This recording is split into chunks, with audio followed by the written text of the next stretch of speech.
today's video, I need to talk to y'all about the show, Westworld.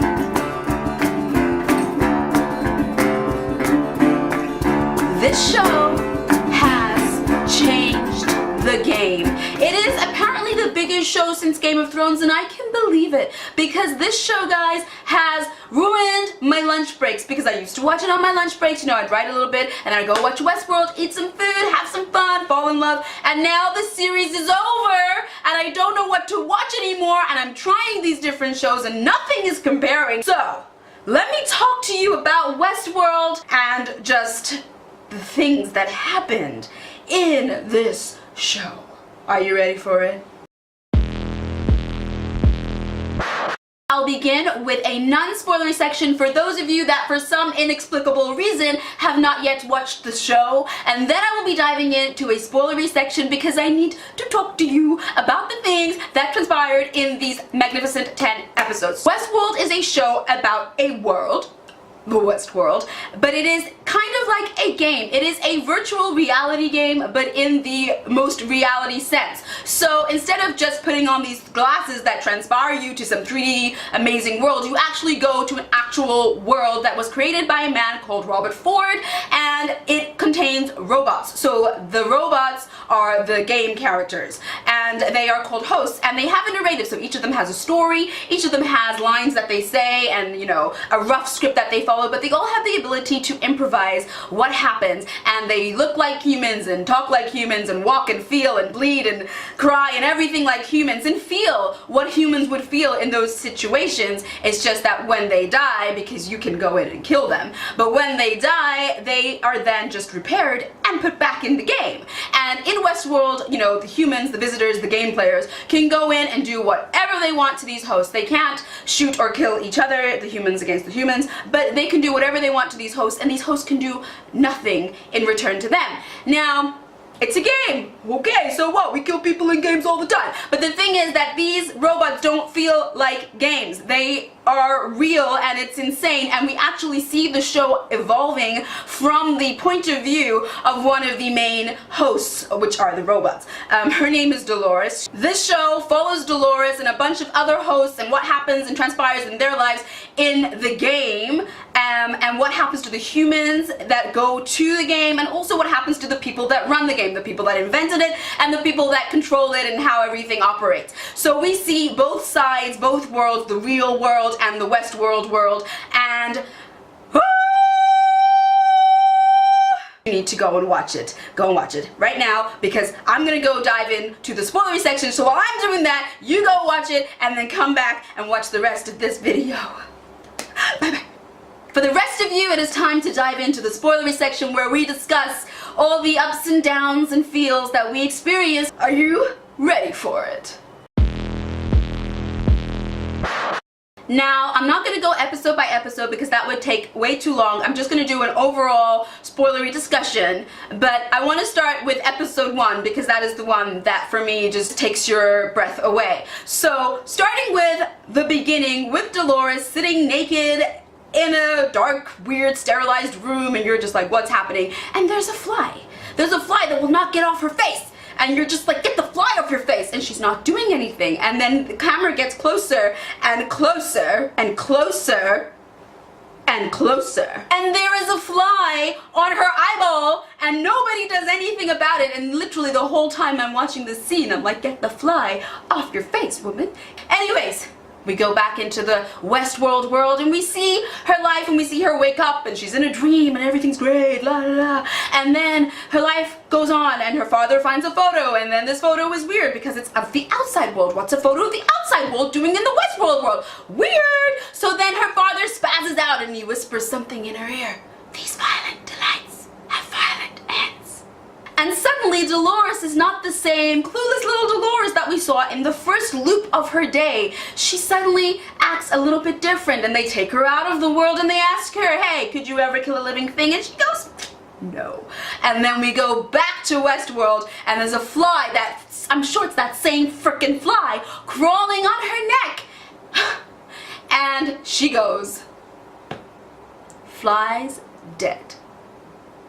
I think that that was the best ending ever to episode 1 of an epic series. There were a few characters besides Dolores who I found very fascinating throughout this series. Another one is another host called Maeve, and I guess also because she's given quite a prominent story. But her story is very unusual, and I'm quite confused about where it's going. And also, as we discover as the series unfolds, that though she thinks she's in control and though she thinks she's discovered that she's a host and she's breaking out of Westworld, which is epic and exciting, she then finds out from Bernard that actually that's written in her script. As much as she thinks that she's in control of what's happening and how she's making the choices, she's not. And as she speaks, the words come out of her mouth on the screen because someone has programmed her to say it. But who, my friends? Who has programmed her to say it? And I'm thinking, is it Ford? And if Ford didn't do it, who did it? Also, the Asian doctor guy that helps her. I really like him, but I can't quite understand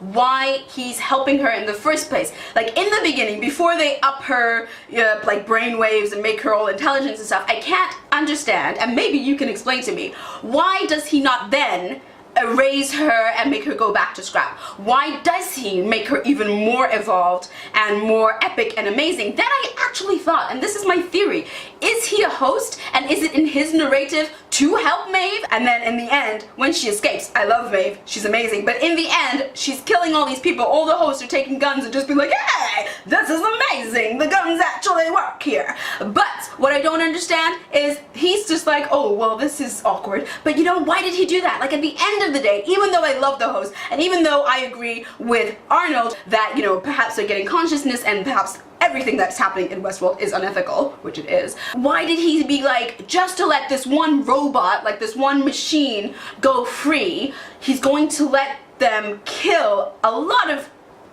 innocent humans? Another thing that I'm curious of with Maeve is that she gets off the train in the end and goes back because she wants to get her daughter. What I'm curious about there is, was that also written in her narrative that actually she doesn't escape, she just goes back in to wreak more havoc to get her daughter out? Or is that actually a conscious choice that Maeve has actually made, the real Maeve has actually made, and has she actually tapped into her consciousness, which is what Arnold believed they could do? Now on to Arnold. So, Arnold is the partner of Robert Ford, and for the longest time of the show, I believed that Ford had killed Arnold. But then we find out as the show goes on that it wasn't Ford at all, but it was Arnold himself who used Dolores to kill him. What the heck? To stop Ford from opening the park in the first place because he didn't think it was ethical. So Arnold had the right idea, but his methods of going about stopping it were flawed because first of all, they didn't work, second of all, he ended up dead. But what gets me about the way Arnold died is that it was Dolores, a host who cannot kill, who kills the fly. But it was Dolores who did it because he says the, trigger line, these violent delights have violent ends. And she shoots him in the back of the head, just the same way that she kills Ford at the end of the series, and now the world is the robots. Another thing that's interesting about Dolores and Arnold's relationship is that he implanted Dolores with another narrative of another host that doesn't actually exist called Wyatt. And Wyatt was just created to help Teddy, or I think to help Teddy, understand his memories of shooting everybody in the park before the park even opened. So either, I'm not quite sure if Ford did that in case Teddy had flashbacks to shooting everybody and Dolores also shot everybody, but she conveniently forgot that, or if it is actually a narrative that Ford created based on that mass murder of everyone in Westworld. And now Arnold still lives on in consciousness through another host. Are you ready for it? For me, this was one of the biggest twists in the show. I feel like the show has about 4 or 5 pretty big twists. But for me, there were 2 that take the cake. And this one, to do with little Arnold, was one of the biggest ones, or should I say, to do with Bernard. Apparently there were 2 pretty significant clues to Bernard turning into a host. And not only a host, but a host based on Arnold. But I didn't get the first one. So the first one is that he says a line. I can't remember the line, but something about grief and why would you want it to go? It's all you have left of those that you've lost. And Maeve says the same line. Now I remember when I heard it, I was like, I feel like I've heard that line before, but nothing. Nothing. I didn't think anything of it. Nothing clicked, nothing registered. But then, about 30 seconds before the big reveal, and you're like, what? I'm sorry, what? What did he just say? Why did he say that? Is, what door? What door? It's such a simple two-word sentence that shook the world. Because I was like, why didn't he see the door? Wait a minute. Wait a minute. Because right before he says what door, they're talking about like how come none of the hosts have ever come across this, blah, blah, blah. And he's talking about, oh, they're programmed not to see things that, you know, are not meant for them to see. And then she says, what's behind this door? And he goes, what door? What? I was in denial. I was like, no, no, no, it can't be. A voice was screaming in the back of my head that everything is not fine and something is wrong, and why didn't he see that door? And then she pulls out the plans, and I'm like, that face is kind of familiar because it kind of looks like Bernard. And it was Bernard, and she gives him the papers and says something's wrong, and she's freaking out, and he says, doesn't look like anything to me. My world crumbled. And then Ford comes down and he freezes him, and everything happens so fast, and then Teresa's dead, and I'm sitting there like, what? The second biggest twist that stuck the knife in and twisted it was William. The mysterious old man in the black hat being the same William that we meet, because Dolores' brain is interlocking and overlapping storylines and previous narrators.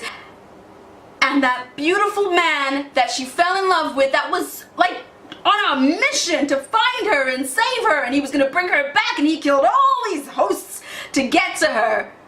And when he got to her, it was too late. She'd already been killed, and she'd already been wiped and healed and sent back in to live out her normal loop. And the man that was madly in love with her, who she was supposed to spend the rest of her life with, and who she also genuinely loved, was forgotten. And we have a mysterious man in a black hat. This guy is a horrible human being. William is a saint. William is amazing. William is awesome. It is not the same person.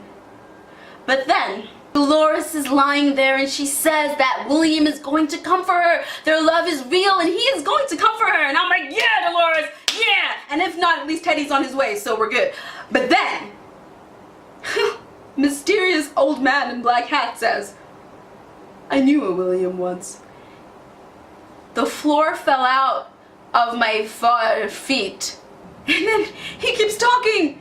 Why does he keep talking? And he says that he is William. So that revelation was jarring, and that revelation was sad, and that revelation was insane.